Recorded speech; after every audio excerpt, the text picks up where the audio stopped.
नमस्कार, स्वागत है आपका हॉर्नबिल टीवी में और मैं हूं आपके साथ शिखा सुकलानी। बुलेटिन की शुरुआत करते हैं खबरों के साथ। पीएम मोदी की अपील रंग लाने लगी है। लोग अब पेट्रोल की खपत कम करने लगे हैं, तो वहीं दूसरी ओर पेट्रोल और डीजल के दाम भी 3-3 रुपए प्रति लीटर बढ़ा दिए गए हैं, जिस पर बीजेपी विधायक दिलीप सिंह रावत का कहना है कि पीएम मोदी का फैसला देश हित में है और हम सभी उसको फॉलो भी कर रहे हैं।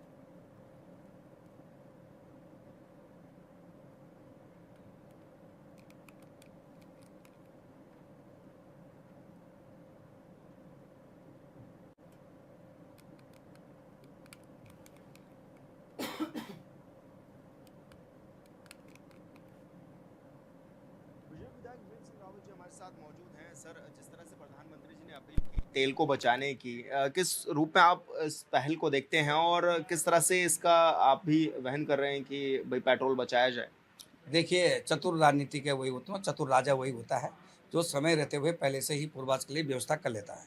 और हम समझते हैं कि जिस तरह से हमने एक देश को एक आर्थिक स्थिति के ऊपर उठाया है और जो वैश्विक संकट है, उस संकट को देखते हुए हम लोगों को पहले ही एहतियात बरतना चाहिए और यही जो दूरदृष्टि जो है माननीय प्रधानमंत्री जी ने प्रकट की है। और मैं समझता हूँ कि सारे लोगों को, जनता को देश के साथ खड़ा होना चाहिए और मोदी जी ने जो आह्वान किया, उसके साथ खड़ा होना चाहिए। ये बहुत स्वागत योग्य है। आप क्या अपील इस दौरान करना चाहेंगे लोगों से भी कि ईंधन की खपत कैसे कम की जा सकती है, कैसे करें? देखिए, मैं तो ये विशेष परिस्थितियों में नहीं, बल्कि मैं आम समय में भी कहना चाहता हूँ कि जो भी चीज़ें विदेश से आती हैं, उन चीज़ों का कम प्रयोग करना चाहिए और उसमें एहतियात बरतना चाहिए, ताकि जो है स्वदेशी चीज़ का हमारा जो प्रचार हो, उसका उपयोग की जो है लोगों में भागीदारी बढ़े। तो मैं समझता हूँ कि चाहे तेल है, चाहे कोई भी विदेशी चीज़ आती है, उसका प्रयोग कम करना चाहिए। मेरा सबसे निवेदन है कि इन चीज़ों को थोड़ा-सा इनमें एहतियात बरतो और देश जो है, जो आर्थिक स्थिति में आज स्थिति ऊपर एक अच्छी स्थिति में है, उसको अगर हमने रोके रखना है, उसको स्थिर रखना है और आगे बढ़ना है, तो हमें इन चीज़ों का त्याग करना पड़ेगा। विधायक जी, आप कैसे अमल कर रहे हैं इन बातों पर प्रधानमंत्री जी की? किस तरह से आप लोग? देखिए, हम तो सामान्य जीवन में भी कोशिश करते हैं कि विदेशी चीज़ों का उपयोग कम हो और हम तो परिधान से लेके और आहार से लेके, विचार से लेके सभी स्वदेशी का पालन करते हैं। और क्योंकि ईंधन हमारी मजबूरी है कि क्योंकि वो विदेशों से आती है, बाकी हमारे पास है नहीं। लेकिन इससे भी मेरा निवेदन है कि जो हमारी इलेक्ट्रिक जो गाड़ियाँ हैं, उनका प्रयोग ज़्यादा किया। मैं स्वयं भी कहता हूँ कि जहाँ मैंने लंबी यात्राएँ करनी है, वो हमने कम कर दी हैं और विशेष परिस्थितियों में ही हम वाहन का प्रयोग कर रहे हैं, नहीं तो अन्यथा हम इसमें एहतियात बरत रहे हैं। अच्छा, विधायक जी, क्योंकि विपक्ष ये आरोप भी लगा रहा है कि इलेक्शन के बाद पेट्रोल डीजल के दाम बढ़ा दिए गए बीजेपी की ओर से, इस तरह से, क्योंकि पहले एक्साइज ड्यूटी में छूट भी दी गई थी, अब फिर से रेट बढ़ा दिए गए, उसको किस रूप में आप देखते हैं? देखिए, अब जो जो हमारे अभी विधानसभाओं के चुनाव हुए, ईरान और अमेरिका ने हमको पूछ के लड़ाई तो करी नहीं है। लड़ाई तो उन्होंने अपनी इच्छा से की है। तो इसलिए कह रहे हैं कि उनकी स्थिति हम पे पड़नी चाहिए। अब वो बाई चांस संयोग से जो है हमारे इस चुनाव का जो प्रभाव उसके बाद हुआ है, चुनाव उसके बाद आए हैं, तो निश्चित रूप से उसी के बाद ही हम लोग इस प्रकार की अपील करेंगे। तो ये दुर्भाग्य है कि एक एक गैर ज़िम्मेदार विपक्ष इस भारत में है और जिस तरह से उनकी गैर ज़िम्मेदारी वाली बातें रहती हैं, निश्चित रूप से देश को नुकसान पहुँचाती हैं। विधायक जी, क्योंकि 2027 के इलेक्शन भी है, किस तरह की तैयारियां अभी गतिमान हैं? किस तरह से आप लोग क्षेत्र में जाकर के जो है लोगों से बातचीत भी कर रहे हैं, उनको बता भी रहे हैं कि सरकार ने क्या कुछ काम किया? देखिए, भारतीय जनता पार्टी तो फौज की तरह है, हर समय अलर्ट रहती है, हर समय हमारा बिगुल बजता रहता है, हम तो रोज़ के एक्सरसाइज में हैं, हमें कोई ज़रूरत नहीं पड़ती। ये कांग्रेस को चाहिए जो 5 साल तक सोई रहती है, क्योंकि उनको तैयारी की ज़रूरत है, हमें तैयारी की ज़रूरत नहीं है, हम तो हर समय तैयार में रहते हैं। जंगली जानवरों का इस बार आतंक जो बढ़ा, उसको आप किस रूप में देख रहे हैं? अभी भी क्योंकि हाल-फिलहाल में घटनाएँ लगातार सामने आ रही हैं। हाँ, निश्चित रूप से जिस तरह से गुलदानों का आक्रमण बढ़ रहा है और मैं समझता हूँ कि मैं पहले भी कह चुका हूँ और कई बार कह चुका हूँ, मैं वन अधिनियम की दोबारा से समीक्षा पहाड़ के परिप्रेक्ष्य में करना चाहता हूँ और मेरा निवेदन भी रहा है सरकार से और मैंने डिबेट भी की है विधानसभा में कि आप जो है इसके वर्तमान परिस्थितियों के अनुसार जो है इसकी अधिनियम को जो है उत्तराखंड के परिप्रेक्ष्य में ही लागू करना चाहिए। और मैं अभी भी निवेदन करना चाहता हूँ सरकार से और जितने हमारी वहाँ बॉडीज़ हैं, चाहे वो बाघ प्राधिकरण है, एनजीटी है और जितने भी हैं, पार्क प्रशासन है, फॉरेस्ट विभाग है, सब लोगों को जो है हमारे वर्तमान परिस्थितियों के अनुसार ही अधिनियम में जो है ये संशोधन होना चाहिए और हमारे अनुसार उसमें जो है हमको जो है इसको छूट मिलनी चाहिए। विधायक जी, पौड़ी क्षेत्र से आप आते हैं, पौड़ी क्षेत्र में वनाग्नि की घटनाएँ काफ़ी देखने को मिलती है। क्या प्रयास लग रहे हैं कि सरकार की ओर से किए जा रहे हैं वन अग्नि को रोकथाम के लिए? देखिए, वनाग्नि करने का 2-3 कारण हैं। एक तो जनता जो है जिस प्रकार से पहले तो हमारे जो लोग रहते थे वो स्वयं ही अग्नि बुझाने के लिए पूरे के गाँव आते थे, अब ये देखने को नहीं मिलता। दूसरा ये है कि चीड़ का बहुत प्रकोप हो गया है। चीड़ के पिरूल के कारण भी बहुत अग्नि को जो है बहुत एक बढ़ावा मिल रहा है। तो मेरा ये कहना है कि पिरूल की स्थान पे जो है जंगलों का दोबारा से एक व्यवस्था करनी चाहिए कि हमारी चौड़ी पत्तीदार जो है काफल है, बुनास है, बांज है, इस प्रकार के पेड़ों को लगाएंगे तो निश्चित रूप से इसमें नियंत्रण भी होगा और दूसरे जो वनाग्नि को रोकने के लिए जो वनकर्मी होते हैं उनकी संख्या भी बढ़ाई जानी चाहिए। और विधायक जी, क्योंकि कुंभ 2027 में होना है और आपका भी कुछ क्षेत्र कुंभ एरिया में पड़ता है, किस तरह की तैयारियां हैं अभी हाल फिलहाल में साधु संतों के लिहाज से भी, और आप किस तरह से देख रहे हैं कि कुंभ किस तरह से भव्य इस बार होगा? देखिए, ये पूर्ण कुंभ नहीं है, अब की बार अर्धो कुंभ है, ये तो स्पष्ट हो जाए। और दूसरे हमारी सरकार ने बड़ी गंभीरता के साथ इसमें तैयारी की। अभी मैंने भी एक कुंभ की बैठक की अध्यक्षता करी है जिसमें देव डोली का कार्यक्रम होता है। हमारे पूरे उत्तराखंड के जितनी पर्वतीय क्षेत्रों में जितनी देव स्थान है उनकी सबकी डोलियाँ आती हैं, उनकी भी बहुत अच्छी भव्य तरीके से जो है व्यवस्थाएँ होगी, तो निश्चित रूप से बहुत अच्छा कुंभ का मेला संपन्न होगा। अंतिम सवाल मेरा ये है कि एसआईआर को लेकर आपका क्या कुछ मानना है, क्या कुछ कहना है कि उत्तराखंड में जो एसआईआर की प्रक्रिया चल रही है? देखिए, एसआईआर जो है पूरे भारतवर्ष के लिए एक फ़िल्टर का काम करेगा और अवांछित लोग जो हैं उनकी भी चिन्हीकरण होगा। और आपने देखा हो कि बंगाल में इसका बड़ा प्रभाव पड़ा है। जो पड़ोसी देश से आए हैं, जो चोरी छिपे आए हैं, उनका भी पता चल जाएगा और जो वास्तविकता जो जनसंख्या है, वास्तविकता जो मतदाता हैं वही सामने आएंगे और बोगस मतदाता भी इसमें रुकेंगे। ये निश्चित रूप से स्वागत योग्य कदम है। धन्यवाद सर, हमसे बातचीत करने के लिए। दिलीप सिंह रावत जी हमारे साथ थे जो कि तमाम विषयों पर हमारे साथ बातचीत कर रहे थे। हॉर्नबिल टीवी के लिए देहरादून से विशाल गर्ग। हरिद्वार के मुख्य विकास अधिकारी डॉक्टर ललित नारायण मिश्रा अपने आवास से जिला कार्यालय रोशनाबाद में आयोजित जन सुनवाई कार्यक्रम में साइकिल से पहुंचे। डॉक्टर ललित नारायण मिश्रा की इस अनूठी पहल का मकसद बेहद साफ था, ईंधन बचाओ और पर्यावरण सुरक्षित करो। सीडीओ ने कहा कि प्रधानमंत्री नरेंद्र मोदी, मुख्यमंत्री पुष्कर सिंह धामी और जिलाधिकारी मयूर दीक्षित के पर्यावरण संरक्षण के आह्वान से प्रेरित होकर उन्होंने ये कदम उठाया है।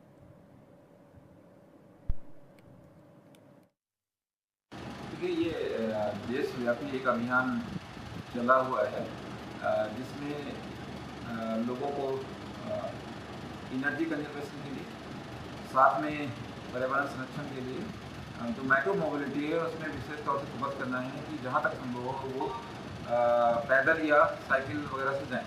तो उसी क्रम में हमारे बहुत से ऑफिसर्स ने ये पहल की है और आज ये पहल इसलिए की गई है कि आज जन सुनवाई भी थी तो वहाँ पर साइकिल के माध्यम से हम लोग पहुँचे हैं और उसका उद्देश्य ये था कि एक तो हम एनर्जी कंजर्वेशन करेंगे, दूसरा जो हमारा कार्बन इमिशन है उसको भी उसमें भी कटौती हो सकेगी। जो हमारी माइक्रो मोबिलिटी है उसमें अगर हम इसको इंक्लूड करते हैं साइकिलिंग को और पैदल वॉक को, तो ये हमारे लिए हर तरह से फ़ायदेमंद होगा, यहाँ तक कि सेहत के लिए भी फायदेमंद होगा। अल्मोड़ा में प्रदेशीय जूनियर हाई स्कूल शिक्षक संघ उत्तराखंड के बैनर तले शिक्षकों ने 13 सूत्रीय मांगों को लेकर प्रदर्शन किया। शिक्षक गांधी पार्क में एकत्रित हुए और जोरदार नारेबाजी करते हुए नगर में जुलूस निकाला। संघ ने कहा कि लंबे समय से लंबित समस्याओं की वजह से शिक्षकों में असंतोष बना हुआ है। शिक्षकों ने वर्ष 2011 से पूर्व नियुक्त शिक्षकों को टीईटी से छूट देने की मांग उठाई, साथ ही पीआरटी, टीजीटी और पीजीटी कैडर व्यवस्था लागू करने की मांग की। संघ ने पुरानी पेंशन बहाली, 17,140 वेतनमान का लाभ और 3 पदोन्नतियां सुनिश्चित करने की मांग रखी।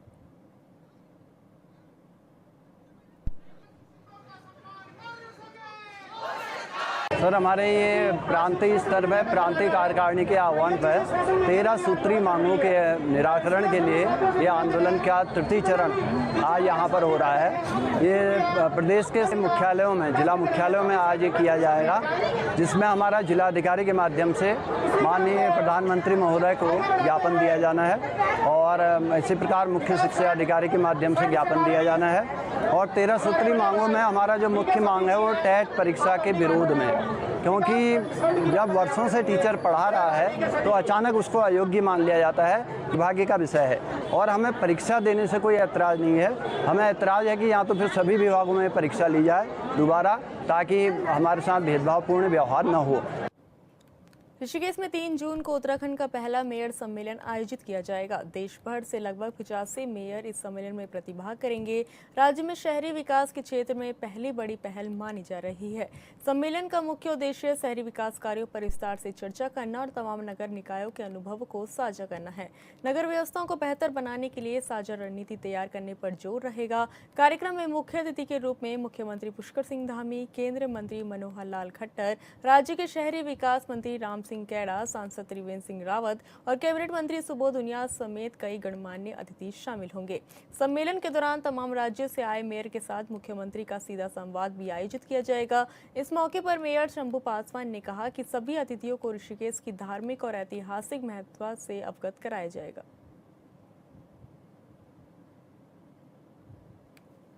तीन जून को होटल नटराज में ये तैयारी कर रहे हैं हम लोग, और वहाँ पे जो है करीबन 80 ऑल इंडिया से मेयर आएंगे।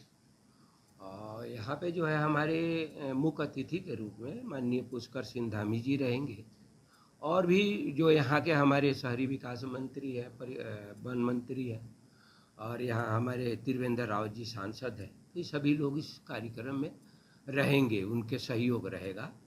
और इस कार्यक्रम में जो है माननीय पुष्कर सिंह धामी जी रहेंगे। और इस 2 दिवसीय कार्यक्रम है ये। 2 दिवसीय कार्यक्रम में ये अतिथियों के आने के बाद दीप प्रज्वलित करके और इस कार्यक्रम को शुभ शुरुआत होगा। और इसमें जो है हमारे माननीय पुष्कर सिंह धामी जी का मार्गदर्शन मिलेगा हम सबको, और इसके बाद जो है वो सत्र शुरू होगा। चंपावत के लोहागढ़ विधानसभा के डेंसली क्षेत्र में नवनिर्मित 132-33 केवीए बिजली सब स्टेशन का पूर्व बीजेपी विधायक पूरन सिंह फर्त्याल ने निरीक्षण किया। इस दौरान उन्होंने अधिकारियों से बिजली सब स्टेशन के कार्य प्रारंभ होने की जानकारी ली। संबंधित अधिकारियों ने कहा कि विद्युत सब स्टेशन का कार्य लगभग पूर्ण हो चुका है। चंडाक से लेकर लोहागढ़ तक की लाइन को चार्ज कर लिया गया है। अधिकारियों ने कहा कि लगभग 20 दिनों में विद्युत सब स्टेशन कार्य करना लगेगा, जिसका पूरा लाभ चंपावत जिले की पर्वतीय क्षेत्र की हजारों की जनता को मिलने जा रहा है।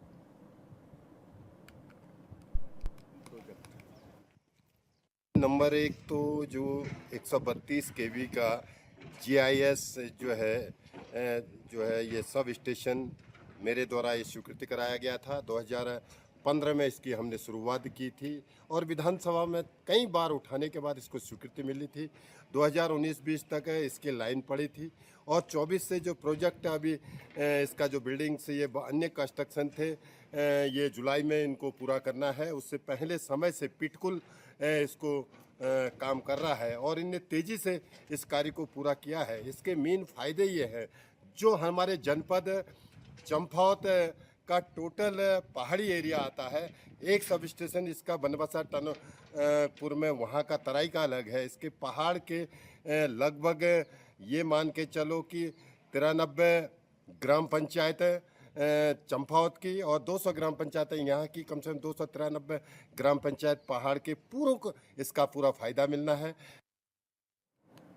बीजेपी की वरिष्ठ नेता और पूर्व केंद्रीय मंत्री रीता बहुगुणा जोशी के दिवंगत पति का हरिद्वार की वीआईपी घाट पर पूरे विधि विधान के साथ अस्थि विसर्जन किया गया। इस दौरान उत्तराखंड सरकार के कई कैबिनेट मंत्री, जनप्रतिनिधि और गणमान्य लोग मौजूद रहे। सभी ने दिवंगत आत्मा को श्रद्धांजलि अर्पित करते हुए शोक संतप्त परिवार के प्रति संवेदना व्यक्त की।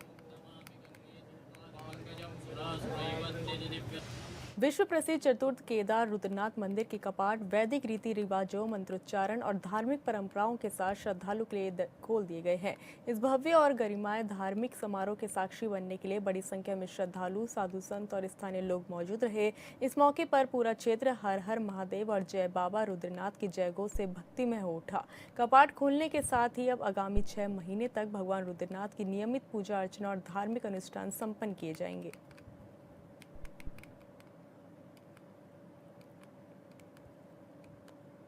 उधम सिंह नगर के जसपुर में उत्तराखंड प्रदेश कांग्रेस कमेटी के आह्वान पर विधायक आदित्य चौहान सैकड़ों कार्यकर्ताओं के साथ बैलगाड़ी लेकर सड़कों पर उतरे। इस दौरान केंद्र सरकार की ओर से पेट्रोल, डीजल और कॉमर्शियल गैस सिलेंडर की बढ़ती कीमतों के विरोध में बीजेपी सरकार का पुतला दहन किया गया। विधायक आदित्य चौहान ने कहा कि चुनाव समाप्त होते ही भारतीय जनता पार्टी की सरकार ने पेट्रोल, डीजल और कॉमर्शियल सिलेंडरों के दाम बढ़ा दिए हैं, जिसके चलते कांग्रेस पार्टी को मजबूरन सड़कों पर उतरना पड़ा। उन्होंने कहा कि बैलगाड़ी के जरिए जनता और सरकार को ये संदेश देना चाहते हैं कि अगर इसी तरह ईंधन के दाम लगातार बढ़ते रहे तो कहीं ऐसा ना हो कि देश फिर 50 साल पीछे चला जाए। भारतीय जनता पार्टी सरकार ने पेट्रोल डीजल के दाम बढ़ा दिए, कॉमर्शियल सिलेंडर के दाम बढ़ा दिए, तो मजबूरन कांग्रेस पार्टी को सड़कों पर आना पड़ा। और हम बैलगाड़ी के माध्यम से ये संदेश देना चाहते हैं कि आप अगर ये दाम ऐसे आसमान छूते रहे तो जो 50 साल पहले यात्राएं या माल वाहक का काम बैलगाड़ी करती थी कि कहीं वो दिन ना आ जाए। तो इस सरकार को चेताना चाहते हैं कि भाई इनके दाम कम करो, क्योंकि इनके दाम बढ़ने से हर चीज़ का दाम बढ़ता है। डीजल पेट्रोल के दाम बढ़ते हैं तो भाड़ा बढ़ता है तो खाद्य पदार्थों के दाम भी बढ़ते हैं। हमारे राहुल जी ने भी कहा कि जो शिक्षा मंत्री उन्हें नैतिकता के आधार पर इस्तीफा देना चाहिए था। 22 लाख बच्चों ने नीट में एग्जाम में बैठने के लिए तैयारी की। अब उनके मन पर क्या प्रभाव पड़ा होगा कि वो पेपर लीक हो जाता है, और प्रधानमंत्री खुद भी नहीं और ना ही उनका मंत्री इतने बेशर्म है। सरोवर नगरी नैनीताल में आए दिन दोपहर के समय भी स्ट्रीट लाइटों का बिजली के पोलों पर जलते रहना चार्ज का विषय बना हुआ है। गलियां, कूचों और मोहल्ले में लोग इसको लेकर तरह तरह की बातें कर रहे हैं। एक और जहां उत्तराखंड सरकार की ओर से स्ट्रीट लाइट का बिजली बिल आम जनमानस पर डालने की तैयारी की जा रही थी, वहीं शहरी विकास मंत्री राम सिंह खेड़ा ने पहल करते हुए प्रदेशवासियों को बड़ी राहत दी। उन्होंने स्पष्ट किया कि सार्वजनिक उपयोग के लिए जलाई जाने वाली किसी भी स्ट्रीट लाइट का शुल्क आम जनता से नहीं लिया जाएगा। मंत्री के इस फैसले की मीडिया में भी खूब चर्चा रही और लोगों ने इसका आभार जताया। इसके बावजूद शहर में आए दिन दोपहर के समय कई घंटों तक स्ट्रीट लाइटों का जलते रहना लोगों के बीच चर्चा का कारण बना हुआ है। लोगों का कहना है कि अगर मंत्री राम सिंह खेड़ा ने स्ट्रीट लाइट का शुल्क माफ नहीं किया होता तो इस तरह की लापरवाही का सीधा आर्थिक बोझ आम जनता को उठाना पड़ता।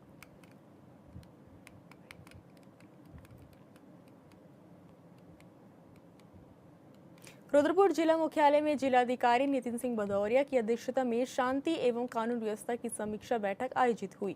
डीएम नितिन भदौरिया ने उप जिलाधिकारी पुलिस क्षेत्राधिकारी को निर्देश दिए कि धर्मांतरण, अवैध नशा, अतिक्रमण और अवैध धार्मिक संरचनाओं पर पैनी नजर रखी जाए। उन्होंने कहा कि धर्मांतरण कराने वाले लोगों के खिलाफ सख्त कार्रवाई की जाए। उन्होंने स्पष्ट निर्देश दिए कि जनपद में शांति व्यवस्था भंग करने वाली किसी भी गतिविधि को किसी भी स्तर पर बर्दाश्त नहीं किया जाएगा।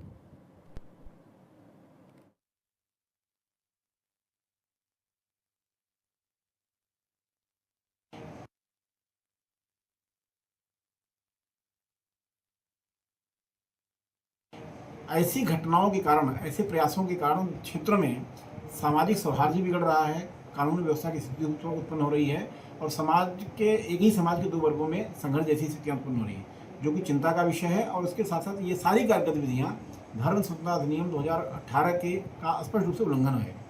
तो हम ये स्पष्ट करना चाहते हैं, जैसा कि जिलाधिकारी महोदय ने आज बैठक ली थी, उसमें एसएसपी साहब भी उपस्थित थे, सीओ साहब भी उपस्थित थे और जनपद के सभी सीओ एसडीएम उपस्थित थे और सभी अधिकारियों को स्पष्ट रूप से निर्देशित किया गया है कि थारू, बुक्शा और राय सिख समाज के जो क्षेत्र हैं, गाँव हैं, उनका भ्रमण किया जाना है। उनमें जो सरकारी योजनाएं हैं उसका लाभ भी पहुँचाया जाना है और जो ऐसे तत्व, ऐसे लोग उन क्षेत्रों में धर्मांतरण जैसी गतिविधियों के लिए घूम रहे हैं, प्रयास कर रहे हैं, ऐसे लोगों को चिन्हित किया जाना है और धर्म स्वतंत्रता अधिनियम 2018 के अंतर्गत उनके विरुद्ध कठोर कार्रवाई सुनिश्चित। पर्यटन स्थली औली के 8 नवंबर टावर के पास हरित बुग्यालों में बिखरे पसरे प्लास्टिक गार्बेज का आखिरकार निस्तारण हो गया। नगर पालिका परिषद ज्योतिमठ की पर्यावरण मित्रों की टीम स्वच्छता सुपरवाइजर अनिल कुमार के मार्गदर्शन में ओली के इस क्षेत्र में पहुंची और त्वरित गति से इलाके में पसरे गार्बेज कूड़े को बोरे में एकत्रित करते हुए वापस ज्योतिमठ सेमा स्थित कूड़ा डंपिंग जोन में ले गए। पालिका की इस त्वरित पहल के लिए पर्यावरण प्रेमियों ने पालिका प्रशासन के अधिशासी अधिकारी समेत पर्यावरण मित्रों का आभार जताया। वहीं पालिका के स्वच्छता सुपरवाइजर अनिल कुमार ने कहा कि पालिका की ओर से लगातार साफ सफाई के लिए नियमित स्वच्छता अभियान चलाया जाता है।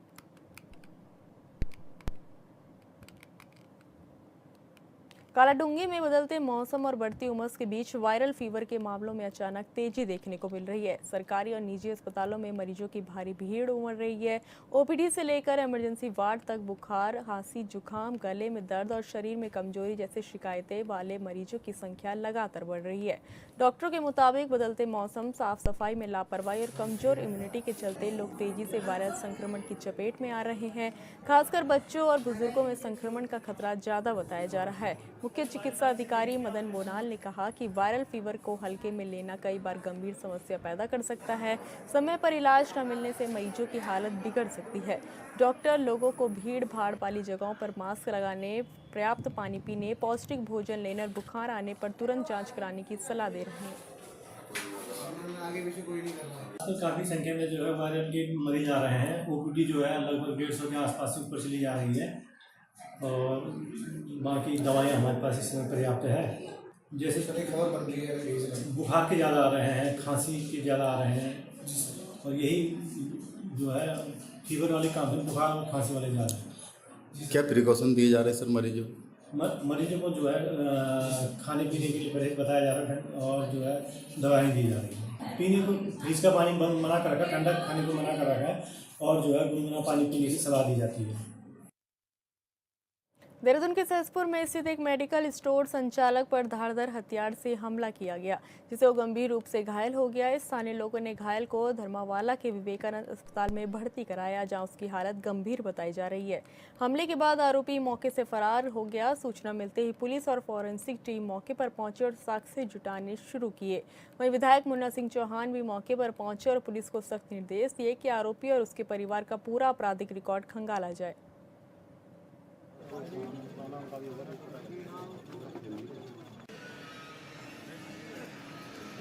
वहाँ से पानी भरने आया था यहाँ पे और पानी भर के हम तो वहाँ खड़े थे। उस समय एकदम वो आया, तरांती से काटने लग गया। किसने काटा है? उस लड़के ने जो लड़का था। क्या नाम था लड़के का? लड़के नाम नहीं जानता। आपका नाम उसके रवि है और लड़के का नाम कार्तिक? हाँ जो भी है, मेरे को इसको पता नहीं था। फिर ये यहाँ पे पड़ गया था जी। लोग हमने बोल रहे थे सब लोगों को हॉस्पिटल ले जाओ, इससे कोई साथ में नहीं आया। फिर मैंने खुद ही अपनी गाड़ी लाई, इसे हॉस्पिटल में छोड़ा। किस टाइम की घटना होगी ये लगभग? 8 बजे टाइम तो 9 बजे था, कम से कम 9 बजे का टाइम था, ये टाइम था। अरे हमला करने वाला कहाँ का? यहीं का लोकल? यही का है, रहने वाला था। हमने हॉस्पिटल पहुँचाया था। यहाँ पर बाकायदा हम उसमें देख रहे हैं कि वो पाठल लेकर के, और ये बिल्कुल हमारे सामने सब पड़ा हुआ है यहीं पे। एक दूसरा व्यक्ति जो केवल पानी भर रहा था शायद वहाँ खूंटे पे, और उस पर उसने बिना किसी प्रोवोकेशन के पीछे से जा कर के पाठल से हमला कर दिया और वो जीवन और मौत से जूझ रहा है। तो बहुत ही ये इस वजह से जब मुझे इसकी सूचना मिली कि हाँ मैं पहुँचा हूँ और हमारा सहसपुर के SHO साहब और उनका पूरा पुलिस फोर्स भी यहाँ पर है। शायद इससे पहले लोग सी वगैरह भी आए होंगे। तो अब ये कहा गया है अभी तो उनके जीवन रक्षा किसी तरीके से हो जाए। बाकी पुलिस जो है इसका पूरा क्रिमिनल हिस्ट्री खंगालेगी, इसका भी, इसके परिवार का भी, कहाँ से आए। कंट्रोल रूम से पुलिस को सूचना मिली थी, क्या नाम कि ये बद्रीपुर गांव में कोई किसी ने पाटल मार दिया है। तो ये मौके पर पहुंचे तो गांव का एक महेंद्र नाम का व्यक्ति है, जिसको गांव के एक कार्तिक नाम के व्यक्ति ने, जो बता रहे 10-15 साल पहले यूपी में रहते तब यहाँ पर आके बसे हैं। इसने गर्दन के आसपास मतलब कई बार किए। तो उसमें अभी घेरवालों से तैयारी ली जा रही है और अभी घायल है अभी मौके पर, ठीक है। जैसे विवेकानंद अस्पताल में उसका उपचार चल रहा है, तो अभी स्थिति गंभीर नहीं है। डॉक्टर से बात की गई तो अभी स्थिति ठीक है उसकी। तो घेरवालों से तैयारी लेकर अग्रिम मैदानी कार्रवाई की जाएगी। फिलहाल इस बुलेटिन में इतना ही। आप देखते रहिए हॉर्नबिल टीवी। नमस्कार।